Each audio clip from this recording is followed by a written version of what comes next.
তখন আমার আসলে কোনো মানে আমার যে অবস্থান, মানে আমিও যে এক্সিস্ট করি এটা কেউ গুনতো না আর কি। আমাকে কেউ 2 পয়সার দাম দিত না তখন, কারণ আমার বন্ধু বান্ধব সবাই ইঞ্জিনিয়ার, আমি হচ্ছে দোকানদার। দোকানদারকে কে দাম দেয়, তাই না? এমনও হয়েছে ভাই, ইফতার পার্টি হচ্ছে, আমাকে কেউ ফোন করে নাই ইফতার পার্টিতে আসার জন্য, কারণ সবাই বলতো ও তো দোকানদারি করে, ও আমাদের সঙ্গে দরকার কি। এরকম একটা গেট টুগেদার হচ্ছে বন্ধুদের মধ্যে, আমাকে কেউ ফোন করে বলে নাই তুই আয়, কেউ বলে নাই। আর কেউ গুনতো না আমাকে, আমাকে আড্ডায় রাখা যায় এটা কেউ মনে করতো না। এই কষ্টগুলো আমার ছিল। কারো কাছ থেকে পাত্তা না পাওয়া পৃথিবীর সবচেয়ে বেশি কষ্টগুলোর মধ্যে একটা। যারা এই কন্ডিশনের মধ্যে যান নাই তারা বুঝতে পারবেন না যে পাত্তা না পেলে আসলে কেমন লাগে। আপনার কোনো পৃথিবীতে আপনার কোনো দরকার নাই, এই অনুভূতিটা খুব কষ্টের, খুব কষ্টের। এই ব্যাপারটা ছিল। আর লোকজনের কথা তো নাই বললাম। যখন আপনি কষ্টে থাকবেন, যখন আপনার যন্ত্রণা থাকবে, তখন আপনাকে 2টা ভালো কথা যারা বলবে তাদের সংখ্যা আপনি হাতের করে গুনতে পারবেন, 1 জন 2 জন। আর তো মনে পড়তেছে না আর কেউ ভালো কথা বলছিল আমাকে এরকম। কেউ তখন ভালো 2টা কথা বলে না। আমরা যখন রাস্তায় পড়ে যাই তখন আমাকে সবাই বলবে এই সর, আমি হাঁটবো। 2-1 জন মাত্র পাবেন যারা আপনাকে হাতটা বাড়াই দিবে, পড়ে গেছো উঠো, আবার দাঁড়াও, তুমি পারবা, চেষ্টা করো। এই কথাটা কেউ বলে না। তো আত্মীয় স্বজন বলেন বা পাড়া প্রতিবেশী বলেন, ওরা এসে এসে আমার আব্বা আমাকে কথা শোনাতো, বড় বড় কথা শোনাতো। হ্যাঁ, ও যেটা করতেছে এটা তো কোনো কাজ না, হ্যান তেন। আমার ডাক নাম হচ্ছে বাপ্পি, বলে বাপ্পি যেটা করতেছে এটা তো করার জন্য পড়াশোনা দরকার নাই, আপনাদের লজ্জা করে না, এই কথাগুলো বলতো। তো বাবা মা তো খুব সফট হার্টেড মানুষ, ওরা কান্নাকাটি করতেন এই কথাগুলো শুনে। আমাকে বলতেন না কেউ খুব একটা, বাবা মাকে বলতেন, কারণ ওরা জানে কোথায় বললে কাজ হবে। ওই জন্য আব্বু আম্মুকে শোনাতো। আর বাবা মা যেটা করতো, চোখের পানি ফেলতো। আমাকে বলতো যে বাবা তুই একটু ডিগ্রিটা কমপ্লিট কর, লোকজনের তো অনেক বড় বড় কথা শোনাই, আমরা তো লজ্জায় মানুষকে মুখ দেখাতে পারতেছি না। তবে আমার মুখ দেখাতে অসুবিধা হতো না, আমি দেখাতে পারতাম। আব্বু আম্মু দেখাতে সমস্যা হতো। আমি মুখ দেখাতে পারতাম, গিয়ে লোকজনকে সালাম দিতাম, সালাম দেওয়ার পর ওরা কেমন কেমন করে তাকাতো, তখন খারাপ লাগতো। আর না হলে অসুবিধা হতো না। তো এই দুনিয়ায় সবচাইতে কষ্টের দৃশ্য হচ্ছে যখন দেখবেন আপনার আব্বা আম্মা চোখের পানি, এবং সেই চোখের পানির জন্য দায়ী হচ্ছে আপনি। আমি সেই কষ্টের মধ্য দিয়ে আসছি। আমার জন্য আমার আব্বা কান্না করছে, আমাকে জড়াই ধরে কান্না করছে, এটা আমি ভুলবো না। খুব কষ্টের, এই ফিলিংসটা খুব কষ্টের। তখন একটা সময়ে, ওই সময় আরেকটা ঘটনা ঘটছিল, এটাও আমার লাইফের মোড় ঘুরায় দেওয়ার জন্য অনেক হেল্প করছে। চুয়েটে ওই সময় একটা রিউনিয়ন হয়েছিল, পুনর্মিলনী। তো সেই, আচ্ছা আমি একটু বলি, আমি আমার এই পার্সোনাল এক্সপিরিয়েন্সগুলোকে শেয়ার করবো নাকি এগুলো স্কিপ করে যাব? ওকে। একটা রিউনিয়ন হচ্ছিল, এরকম একটা স্টেজ। চুয়েটের কে আসো ভাই এখানে? তোমরা কি ছিলা ওইটাতে? ওই অনুষ্ঠানে ছিলা? ওকে, রিকল ইট, মনে করার চেষ্টা করো। তো রিউনিয়ন হচ্ছিল, এবং সেই রিউনিয়নে মোটামুটি মানে অনেক কাজই আমি করে দিছি। আমি প্রোগ্রাম অর্গানাইজ করতে পছন্দ করতাম, হ্যাঁ ভালোবাসতাম, কালচারাল কাজ করতে খুব ভালোবাসতাম। তখন আমি স্যারের কাছে প্রজেক্ট ক্লিয়ার করতেছি আর কি, স্যারের কাছে প্রজেক্টের জন্য যাচ্ছি, দেখা করতেছি এরকম। তো ওখানে একটা পার্ট ছিল এরকম, আমি তো 2002 ব্যাচ চুয়েটে, হ্যাঁ 2002 ব্যাচ আমি।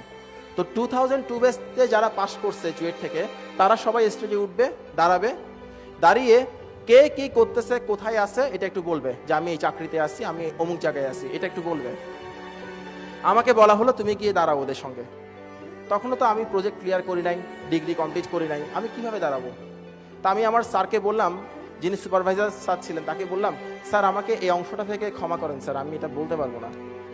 বলে কেন, অসুবিধা কি, তুমি যাও স্টেজে যাও, গিয়ে বলো আমি পড়াশোনা করছি ইন্টারমিডিয়েট পর্যন্ত, এখন ব্যবসা করি, এটা বলো, গিয়ে যাও। বললাম স্যার এটা কিভাবে বলবো, সবাই স্যার ছোট ভাই বোনরা বসে আছে সামনে, জুনিয়র স্যার সবাই আমার। বল না না না, বলো বলো যাও। তখন আমি স্যারকে হাত জোর করে বললাম স্যার আমাকে ক্ষমা করেন, আমি তো স্যার সব কাজই করে দিয়েছি অনুষ্ঠানের জন্য, এটা স্যার স্যার প্লিজ। তখন স্যার খুব গম্ভীরভাবে বললেন তুমি স্টেজে উঠো, গিয়ে কথা বলো, এটার মধ্যে মার্কস আছে, যোগ হবে। স্যার বলে it's a part of your project, go go businessman, এভাবে বলছিল আমাকে। আমি কি করব, গেলাম। এত কষ্ট লাগতেছিল। সবাই ধরেন বিভিন্ন জায়গাতে আছে, অনেকে গ্রামীণ ফোনে জব করে, অনেকে এরিকসনে জব করে, অনেকে বেসরকারি বিশ্ববিদ্যালয়ে শিক্ষক, বিভিন্ন জায়গায় পড়াচ্ছে, বিভিন্ন কিছু করতেছে, ভালো ভালো কাজ করতেছে। আমি তো এখনো মানে অনার্সই শেষ করি নাই, আমি কি বলবো। তখন মনে হচ্ছিল ওই মাইক্রোফোনটা আমার কাছে আসার আগে যদি আল্লাহ আমাকে তুলে নিত, যদি ঈশ্বর আমাকে ওই মুহূর্তে মৃত্যু দিতেন, আমার চাইতে খুশি কেউ হতো না। তো মৃত্যুর একটা সিস্টেম আছে, সিস্টেম হচ্ছে যখন আপনার ওই মৃত্যু সবচাইতে বেশি দরকার, তখন আপনি সেটা পাবেন না, এটা হচ্ছে মৃত্যুর সিস্টেম। তো আমারও মৃত্যু আসে নাই, মৃত্যুর পরিবর্তে মাইক্রোফোন চলে আসছে হাতে। তো মাইক্রোফোন ধরে এখন খুব হাসতেছি, তখন খুব কষ্ট লাগছিল, ওই সময়ের ফিলিংস বোঝানো যাবে না। মাইক্রোফোন ধরে আমি যে কথাটা বলছিলাম সে কথাটা ছিল এরকম, সবাই কোনো কিছু করা বলতে যেটা বোঝায় আমি তেমন কিছু করছি না, তবে তেমন কিছু করার জন্য চেষ্টা করছি, আপনারা আমার জন্য দোয়া করবেন। এটা বলে পাশের জন্য হয়তো মাইক্রোফোন দিয়ে দিছে। কারণ আমি বিজনেস করি, ব্যবসা করি, এটা বলার তো মানে বললেও কেউ শুনবে না এরকম আর কি। তখন মাইক্রোফোনটা দিয়ে পিছনে চলে গেছি, পিছনে গ্রিন রুম, ওখানে ওই বেসিন ছিল, প্রচণ্ড কাঁদতেছিলাম আর চোখে পানি দিচ্ছিলাম। তখন আমার এক দোস্ত, আমার খুব ক্লোজ ফ্রেন্ড, সে এসে পিছন থেকে জড়াই ধরছে, বলে তুই কাঁদছিস কিসের জন্য? বলে আমার ভালো লাগতেছে না, আমি কেন বেঁচে আছি, আমার ভালো লাগতেছে না, কিছু ভালো লাগতেছে না। তখন সে আমাকে একটা গালি দিয়ে বললো, দোস্ত তোকে তো পড়াশোনা করার জন্য অনেক বকাবকি করতাম, তখন তো শুনতি না, আমাদেরকে শত্রুর মতো ভাবতি, এখন বুঝ কাঁদছিস কিসের জন্য, পুরুষ মানুষ কখনো কাঁদে না, কাঁদবি না, এই কথাটা বলছিল আমাকে। তখন আমার ওই মুহূর্তে মনে হচ্ছিল এই পৃথিবীতে অন্তত একজন বন্ধু দরকার যাকে জড়িয়ে ধরে কান্না করা যায়। আমার মনে হয়েছিল ওই সময় আমার সেই বন্ধুটাকে পাইছিলাম। এই যে কষ্টগুলো, মানে পারিবারিক কষ্ট, বাইরের কষ্ট, এই কষ্টগুলো থেকে একটা সময় ডিসাইড করলাম আমি এই পৃথিবীতে আর বাঁচবো না, আমাকে কেউই চায় না, আমার বেঁচে থেকে কি হবে। অনেক অভিমান থেকে, অনেক ইমোশন থেকে ডিসাইড করলাম সুইসাইড করব।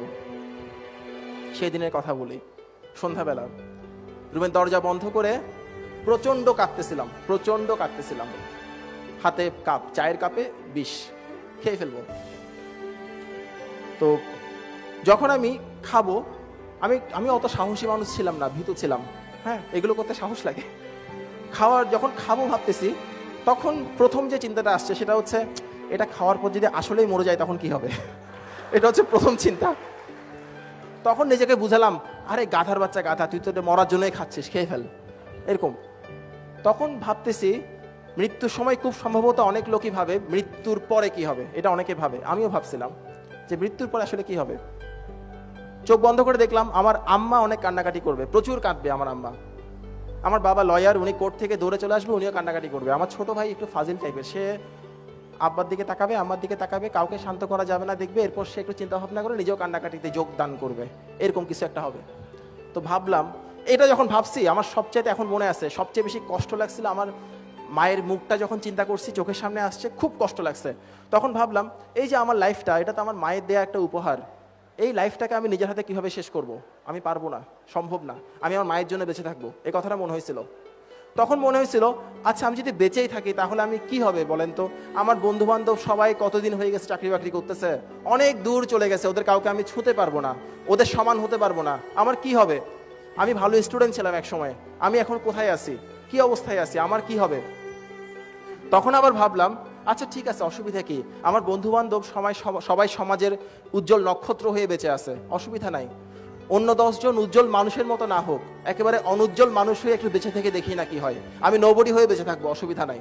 আমি সেই দিন শুধুমাত্র বেঁচে থাকার সিদ্ধান্ত নিয়েছিলাম বলে আপনাদের সামনে দাঁড়িয়ে কথা বলতে পারছি, আর কোনো কিছুই না। আমাকে যখন কেউ জিজ্ঞেস করে এই পৃথিবীতে সবচাইতে বড় সাফল্য কি, সবচাইতে বড় অর্জনটা কি, আমি ছোট করে বলি ভাই পৃথিবীতে সবচেয়ে বড় উপহার হচ্ছে বেঁচে থাকা, এর উপর কোনো কিছু নাই। আপনি বেঁচে থাকলে অনেক কিছু পাবেন, কোনো সমস্যা নাই।